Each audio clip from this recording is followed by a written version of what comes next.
உள்ள தனி மனிதர்களோட உரிமைகள் மீறப்பட்டது, மறுக்கப்பட்டது. பேசுவோமா? பூதப்பாண்டியன் என்கிற ஒரு மன்னன் இருக்கிறான். அந்த மன்னன் இறந்து போகிறான்.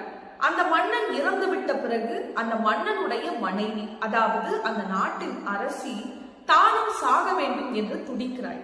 இதற்கு காரணம் என்ன?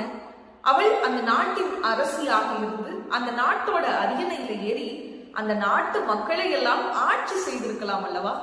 ஆனால் அவள் இது எனக்கு வேண்டாம் என்று சொல்லி தான் சாக துடிக்கிறாள். சான்றோர்கள் பலர் தடுத்து பார்க்கிறார்கள், ஆனால் அவள் அதை கேட்கவில்லை.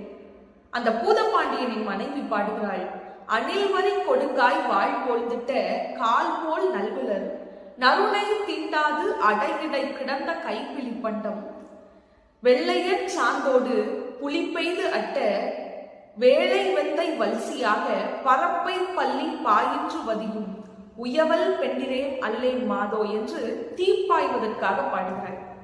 பொதுவாக அடுப்பங்கரையிலே இருக்கக்கூடிய நெகிடாமல் சமைத்த அந்த பழைய சோற்றை பிழிந்து அதோடு வெள்ளையல் துவையல் சேர்த்து புளியிட்டு சமைத்த வேளை கீரையைத்தான் ஒரு கணவன் இறந்த பின்பு அவனுடைய மனைவி சாப்பிட வேண்டுமா?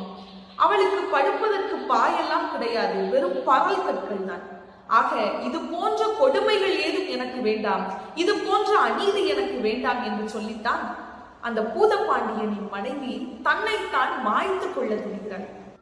ஆக ஒரு பெண் தன் கணவனை இழந்து விட்டால் அவளுக்கான உரிமைகள் எல்லாம் மறுக்கப்படுகிறது.